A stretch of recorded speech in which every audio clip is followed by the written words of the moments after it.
আসসালামু আলাইকুম। ওনার কিচেন থেকে আপনাদের সবাইকে স্বাগত। কেমন আছেন বন্ধুরা? বন্ধুরা, এখানে আমি কাতল মাছ নিয়েছি। কাতল মাছ সাজনা দিয়ে রান্না করব।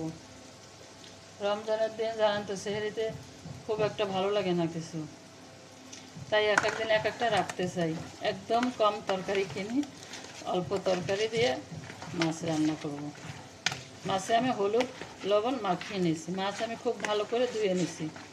মাছ আমি অনেক সময় করে ধুই, ভালো করে ধুয়ে মাছের লবণ মাখিয়ে কিছু সময় রেখে আবার ধুয়ে নিই। মাছে হলুদ লবণ মাখিয়ে নিলাম। কড়াইতে পেঁয়াজ কুচি দিয়ে দিছি। এখন পেঁয়াজটা নতুন, পেঁয়াজ আর রসুন একসাথে দিলে রসুনটা পুড়ে যায়, তাই পেঁয়াজটা আমি আগে দিয়েছি। একটু ভেজে নিয়ে রসুন দিয়ে দেবো।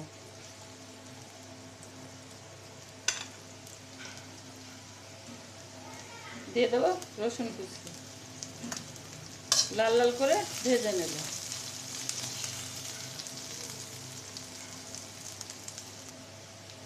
দুইটা শুকনো মরিচ দিয়ে দেবো।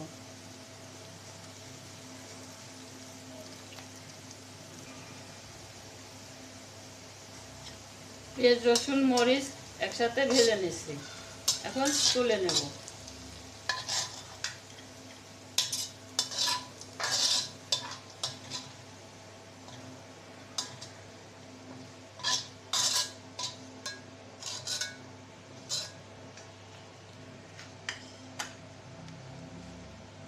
দিয়ে দেবো একটু কাঁচামরিচ, একটা তেজপাতা, দিয়ে দেবো মাছ।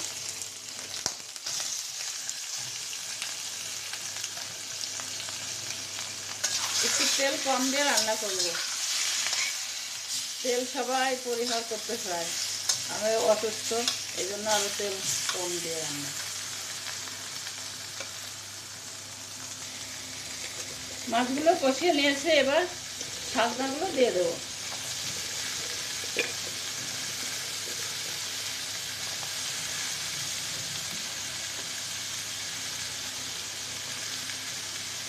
দিয়ে দেবো লবণ,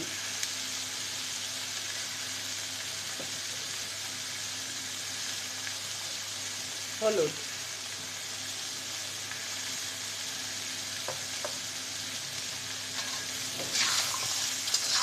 মাছের সাথে কষিয়ে নেব।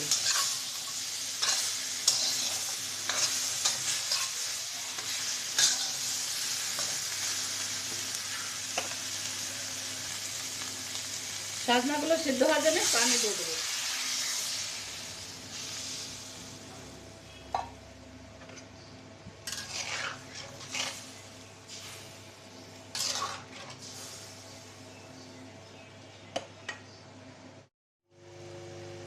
ঝোলের পানি দিয়ে দেবো।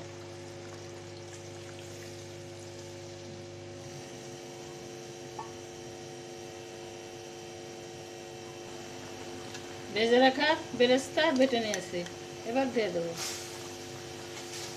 এখানে আমি পেঁয়াজ রসুন আর শুকনো মরিচ ভেজে নিয়েছিলাম।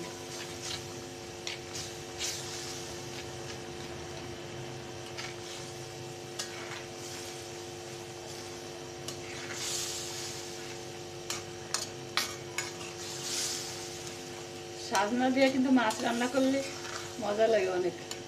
আর নতুন সাজনা উঠছে, সেহরির জন্য খুব মজার একটা তরকারি হবে।